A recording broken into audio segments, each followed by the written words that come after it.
Final Fantasy VII Remake begins at full throttle, with the iconic view of the living and breathing city of Midgar transitioning into the speeding train that takes the player to their destination, the facility known as Reactor 1, the target for the eco-terrorist group named Avalanche. It's a pulsating and rich start to the game, immediately throwing Cloud into a dangerous mission while sparing no time to acclimatize the player to the sweeping setting and the thematic pinnings of the story. And the character spearheading this mission with a fervent, unrelenting head of steam is the leader of this ragtag crew, a man by the name of Barret Wallace. In the very beginning, Barret comes off as what seems like a personification of the feel of the first mission. Seemingly cold, all business, rough and tough, carrying a huge focused purpose and fully aware of the magnitude of this task. But even before the job is completed, some cracks begin to show, and after just a little bit of familiarity with the man, it becomes clear that his true essence lies elsewhere. And it is within these cracks where the beauty of this character truly shines. The presentation of Barret is what I consider to be among the greatest triumphs in the remake. He had a very clear direction in the original game, and those behind the writing and execution of the character this time around had a brilliant understanding of who he is and how important he is to the messages of the narrative, with the direction, voice acting, and story prioritization fully capitalizing on his purpose. And with regards to that purpose, to put it very bluntly, Barret is a pretender. He's naive, unintentionally hypocritical, tunnel-visioned, and in way over his head. The man has a pretty great amount of bullish charisma, and his heart is definitely in the right place, so it makes sense that he can gather like-minded people for his cause and inspire them to rebel. But it's just so blindingly obvious that he's not capable of seeing the full picture, at least in the beginning. And the game absolutely communicates that in a very honest way through how it characterizes him. Barret's personality is consistently very loud, showy, and angry. Lots of huff and puff, with so much of his energy devoted to being enraged at Shinra. But a lot of this is an embodiment of all bark, no bite. He spews a ton of hot air, but when it gets right down to the genuine nitty-gritty, we see that the tough guy persona is really a fragile mask. The real Barret is someone who is compassionate and caring, someone who appreciates connection, and someone who is deeply hurt and doesn't want to get hurt again for reasons that are not yet made clear in this first part. I mean, we still don't know why he has a gun for a hand. But what that basically manifests in is a guy who has very little when it comes to methodology or plans, yet talks the talk anyway. He cares about the planet and cares about protecting those he loves, but he's so full of anger that he thrusts himself headfirst into things and really doesn't know what he's getting himself into. And it's a lot to handle, a ton of characterization and personality shoved into the player's face right away, so it's understandable that his attitude may annoy some. But I personally find it great, fitting, and quite sad, because it's what he has to do to maintain his perception of control and authority, even though it's clear that he has no idea of the scale of his ambitions, nor the intricacies of the truths of the world. Barret is able to spark his plan into life with some simple logic. Destroy the reactors to stop Shinra from damaging the planet by sucking out its life force. Cut off Shinra, save the planet from being harmed any further, and stop the cycle that perpetuates such poor living conditions for those not in the highest echelons of the societal hierarchy. It makes sense, but it fails to acknowledge the long-reaching consequences of that in a society totally dominated by the benefits of Mako energy. You can't just pull the rug out from the crux of what allows Midgar to function and not expect societal, economic, and emotional disaster. He's aware that it won't be easy or painless, but he's so lost in his goal that he can't allow himself to be receptive to the idea that Avalanche's plans are flawed or harmful. Barret only thinks instinctively here, guided by his heart and gut, and this recklessness coming from a man as genuinely fragile and sensitive as him verges on self-condemnation. The bombing of Reactor 1 is what I consider to be one of the strongest opening sections of any video game I've played, and it's also a brilliant encapsulation of who Barret is in a nutshell if you pay attention to the subtle little ways his mask slips, the ways he acts in different situations. As I mentioned, to start he's very cool and calm, outwardly aggressive but maintaining a distinct aura of control. But that really doesn't last long. Right in the beginning, he tells Cloud that he's been watching him closely, insinuating that he doesn't trust him. We progress a little, and he repeats this, saying that if Cloud makes one false move, he won't hesitate to shoot him dead. But Jesse just says to bear with him, implying that this is just bluster. And true enough, a few minutes later, Barret is joking around and bantering with the guy he just explicitly said that he doesn't trust at all. What are you, 20-something? First. Huh? Soldier first class. Doesn't go into the 20s. The hell you talking about? I mean your age, not your goddamn rank. Though for all I know, a soldier's rank could be the same as his age. Guess that make you a 1-year-old, huh? Live and learn. It's clear that Barret is quick to get attached and trust people, and this gives an impression of a guy who wears his heart on his sleeve and cares more than he lets on, which definitely proves to be the case. And to look at another crack, just before this, he lectures Cloud and Jesse in the elevator in what is a great expositional scene to teach the player about society, Shinra, and Mako, in case they were unfamiliar. He goes on about how terrible it is that Shinra is sucking the Mako out of the planet and hurting it for their gain, and he says that this must be stopped. And Jesse's exasperation keys us into the idea that this is a familiar thing, a sort of speech that Barret clearly repeats over and over. This shows that he is one-minded and somewhat insecure. His desire is pure-hearted, and his intentions are good, because clearly Shinra is in the wrong, but he feels the need to spout these same angry speeches again and again to almost justify himself to others, to give the illusion of true full-picture knowledge and confidence, when in reality, he doesn't have either of those things. Not really. And then by extension, one can hypothesize that maybe he does this to amp himself up and help him follow through. Regardless, the insinuation that this is an annoying habit of Barret's is a great way to communicate exposition while being natural and consistent with characterization. However, when the party finally makes it to the core of the reactor, the mask slips once again and lends us even more insight, as Barret finds himself visibly and seriously shaken up now that he's faced with the real goal of the mission, the actual planting of the bomb. The act that will cause a true stir in Midgar. God damn! I can practically taste the Mako in here. Hurry it up! Oh, it's pounding like a jackhammer. Scared, huh? More like excited. I've been dreaming about this for years. He snaps back at Cloud and says it's excitement, but he's not fooling anyone. And his faux confident, "Let's do this!" is not the utterance of someone who is secure and ready, but of a man who is anxious and telling himself that he can and needs to do it. Hell, he even forces Cloud to plant the bomb for him because he doesn't want to bear the responsibility himself. All right, let's see if Little Stamp really can bite the hand that feeds. Go on, do the honors. Prove to me you're the man Tifa says you are. That you're one of us. Never said I was. I'm just here for the paycheck. Then do the damn job! Come on, come on, come on, come on! When confronted with the gravity of what's actually being done, Barret quakes. He has trouble handling it, and he isn't prepared. And he flits in and out between letting this anxiety and naivete show and correcting himself with his rhetoric, but it's crystal clear. These little touches of characterization that the remake executed so well substantiate Barret a ton. And then there's my favorite of the bunch right after the mission concludes, where he shows genuine concern for the merc he supposedly doesn't trust.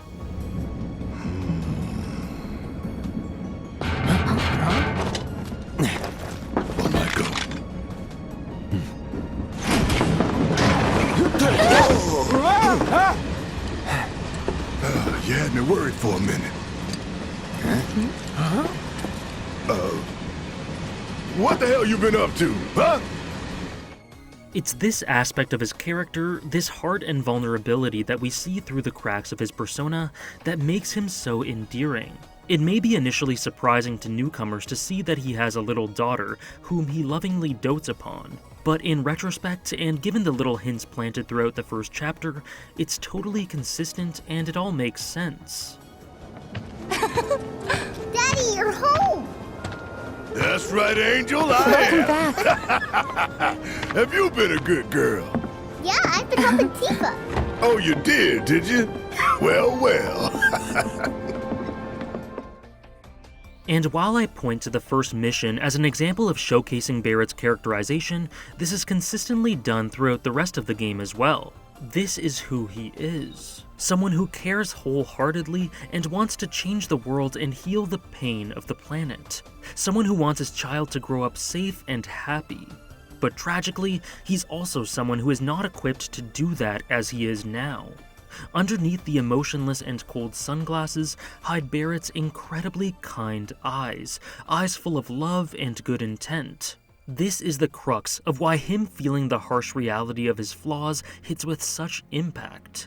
He sees a broken world and wants to try his best to fix it, but finds out the hard way that he just didn't have the means or knowledge to do it. Not yet. The gravity of Shinra's power, the truth of how much of an insignificant ant Avalanche and Barret are, and the reality of the world are all shown when the plate drops. Just like that, his home, his loved ones and comrades, everything is destroyed. And Barret, heartfelt as he is, feels all of it. The grief and frustration. But what hurts almost as badly is this nagging feeling, maybe in his subconscious but undoubtedly present, that Tifa voices. It was us. We did this.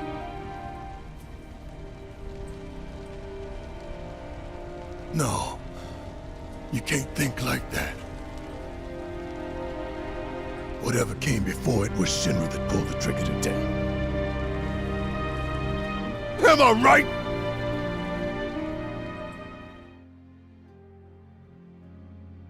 He denies it, but you get the impression that it's born more out of desperation than genuine belief. Barret feels a guilt here, because while they sure as hell didn't deserve what they got, the conduct of the group was reckless, and Avalanche's operations put them at risk.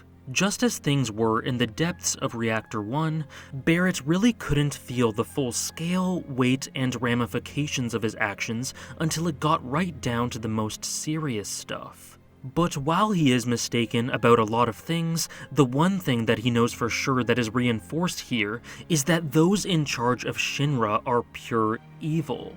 And with this anger imprinted on his heart, he bears this and will use it to propel himself forward, having learned his mistake. Hold on to this anger, okay?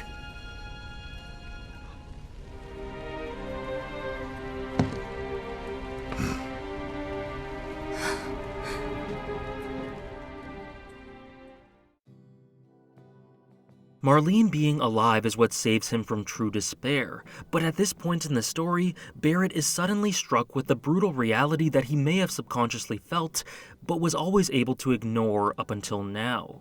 The reality that he can't just charge in and hope that everything will be alright. That his actions have consequences, and that this is all a very delicate situation that cannot be solved without thinking properly. Yet, if you'll allow me to backtrack, the story of this game has always alluded to this sense of complexity and nuance.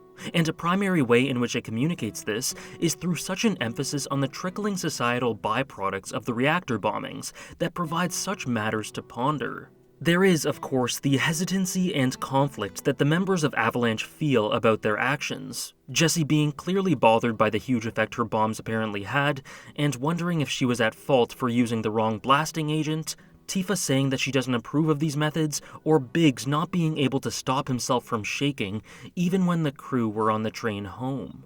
But even more significant is that we see the everyman, the human perspective from the reaction to the bombings on the streets. People viewing the wreckage, scared of losing their jobs and livelihoods. people fearing for their families, crying out in terror, horrified due to the prospect of this unknown threat. From the player's perspective, this does not feel triumphant as Barret exclaimed it would be, and it doesn't feel like much is being accomplished other than causing misery to combat misery. Avalanche did not at all intend to cause the damage that happened at Reactor 1, and a great deal of the wreck is due to Shinra self-destructing and exacerbating the situation in order to paint Avalanche as vile terrorists with worse intentions than they actually had. The plan was to bomb the reactor, but the explosions were tailored to disable it and cause minimal damage. So the party are stunned and disturbed by the damage caused, believing that this can't be them, and then wondering if it was. The fact is, Avalanche were not directly at fault for all of this wreckage, but this disaster would not have happened if they didn't try to bomb the reactor. They got involved with evil, powerful people who were not afraid of causing extreme collateral damage in order to suit their own needs, and our protagonist's actions set off dominoes in a much larger picture than they imagined. So in that sense, they must take responsibility for their actions. This doesn't mean that they needed to stop or bear all the blame for this, but they needed to be made aware of the full scale of Shinra's power and of how their actions could affect others. They didn't know that Shinra caused a great deal of the disaster, and they believed that it was somehow due to them. They weren't comfortable with this, and that includes Barret. He hates seeing this pain, but he barrels ahead anyway without a second thought, disregarding complicity in service of the greater good, and refusing to acknowledge the complexity of this issue. He wants to carry on the wills of those who fight for him, but he's not flexible or resourceful enough to do anything but what he knows. So out of respect and appreciation for those who dedicated themselves, he continues along a flawed path, seeing no other choice. Quitting isn't an option, so the only thing to do is continue along the exact same way. But his tunnel vision leaves a third approach by the wayside. Shinra must indeed be defeated, but it is foolish to take on an entity with their strength in the way that Avalanche is doing and believe that it'll all work out in the end. Barret says all the right things on paper after this bombing to rally his troops and raise their spirits, and it works. But it's only a temporary respite from these nagging feelings that creep back. They do believe that they're doing the right thing, but at the same time, it doesn't feel quite right. And the tone of this scene is cleverly ironic, with the ominous music, the fires, the screams and cries as the backdrop, all contrasting the would-be feel-good and empowering speech from Barret and telling a story of their own. Although this isn't a clean process and was never going to be easy, the innocent people part of the population that Avalanche vowed to be doing this for are in pain. And that in itself causes doubt to take root. This is a group of decent people with great intentions, but they're just ignorant, led by a man with only a semblance of a genuine plan. And then, in addition to that nuanced human societal perspective from those on the streets who offer a counter-argument to Barret's proclamations, there are also people at Shinra, the so-called entirely evil entity that Barret opposes, who make this situation even more gray. Because throughout, and especially near the beginning and end of the game, we get the perspective of Shinra employees that are just regular, good, and even helpful people.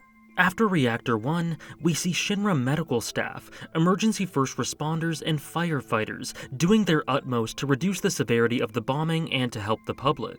Of course, those on top of Shinra no doubt view these employees, likely part of public safety, to be a necessity for maintaining a good public image and keeping things running smoothly. But it would be overly cynical to doubt the sincerity of those actually out there helping. Additionally, during the infiltration of Shinra HQ, the party is exposed to a great number of office employees, people simply doing their jobs who have no ill intent and no knowledge or perspective of the sins of their superiors. And of course, it's not a surprise that these people exist, because a place like Midgar simply cannot run without these sorts of individuals doing these sorts of things. But actually seeing them instead of just knowing that they're part of the world is very impactful. You truly see the subtlety here, that Shinra as an entity isn't pure evil, and that the world is more complicated than that.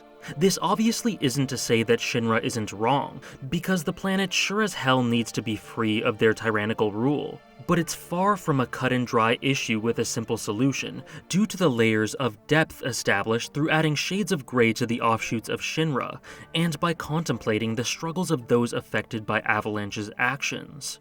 It's a huge thematic note in the story for both this game and the original, that things really aren't as simple as Barret tries to force himself to believe they are. And the remake adds an incredibly telling and important scene to the endgame section that demonstrates that Shinra is indeed run by some evil people who need to be stopped, but that the methods Barret chooses to do this with make him an embodiment of that which he condemns.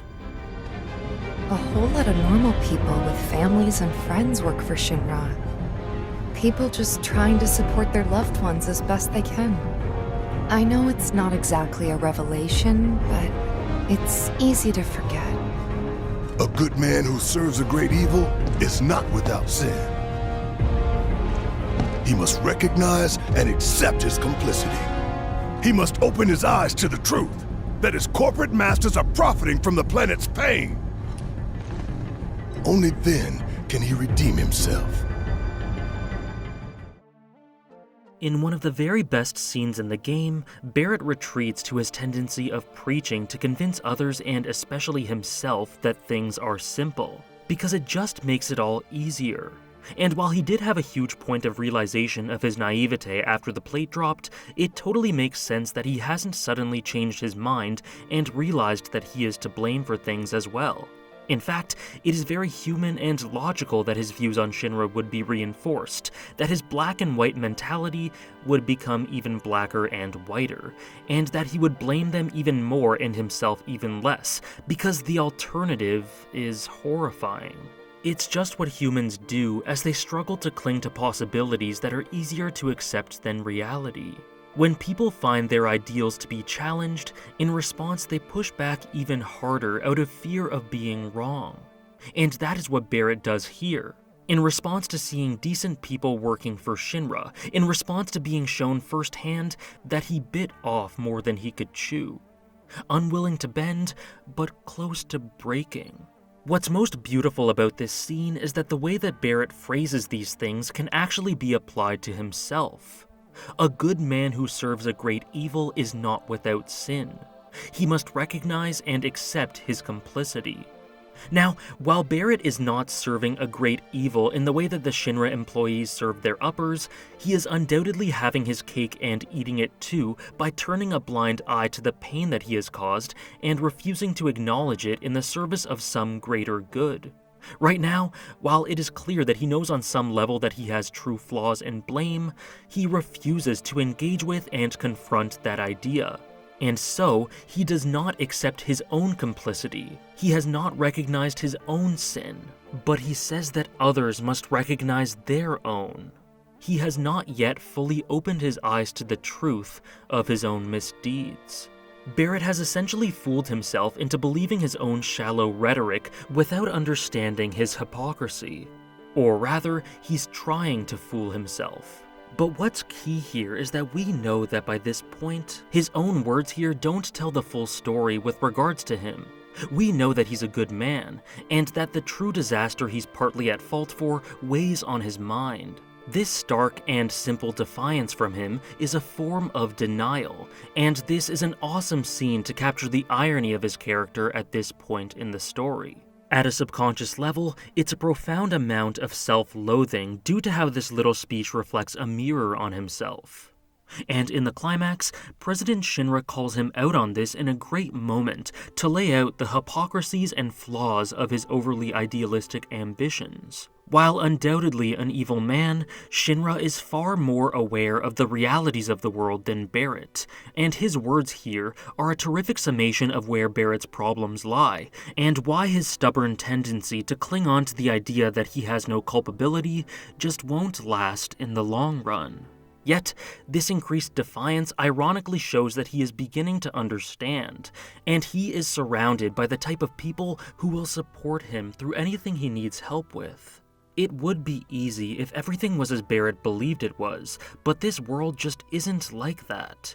And he is slowly beginning to realize this. As a character, he is a great display of the complexity of one of the primary themes and conflicts of the game in this way, but this only resonates so much because there is so much light humanity to him, and it all comes back to that sense of heart and soul I mentioned.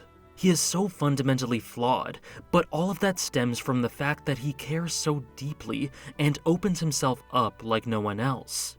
After all, how quickly did he warm up to Cloud, despite his statements to the contrary? How telling is it that he was willing to risk his life for Aerith, whom he had never met, as soon as he realized that she saved Marlene? The somewhat hidden cutscene with Cloud prior to rescuing Aerith is a great example of who he is at heart, showing how invested he is in those who fight with him and how much he shoulders their hopes and dreams. He tells his troops at the beginning of the game that he won't hesitate to share their burden and carry their loads, and this is 100% genuine. He's a kind soul who can't help but care with all he has, and he can't stand to see the people and planet he loves so much get hurt. So he feels a need to protect. And he doesn't have the experience, perspective, and self-understanding to properly achieve his goal and cleanse this world early on. But maybe the events in this first part have given him the means to do just that going forward. Because even after all of this destruction and pain, he acknowledges that it's now their job to carry on the wills of those who have perished, and he accepts this burden with open arms. But if we stop now, they'll never let us live it down.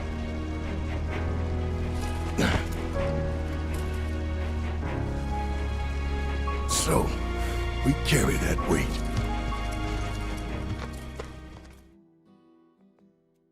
As I mentioned, there are gaps in Barret's story that we are not yet aware of with just this first part. We don't exactly know why he has such rage at Shinra, why he's so protective of the planet, or why he's taking care of Marlene, who doesn't actually seem to be related to him by blood. But we understand the core of who he is because of these motivations. That core comprised of a great deal of compassion and a desire for a healthy world for the planet itself and for those living on it. Barret doesn't actually progress a huge amount in Part 1, and his journey has only just started. He hasn't changed much about his outward attitude, and most of what he goes through is about setting the foundation for future progression and shifting his internal psychology on a somewhat subconscious level. But the hints are there that he can become a better, smarter, and more productive person.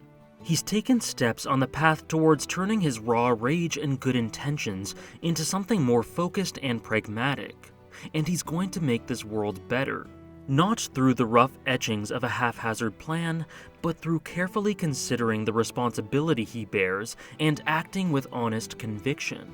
All for a better world, striving forward towards a bright future, with a refocused goal and friends to share the load with. Many thanks for watching.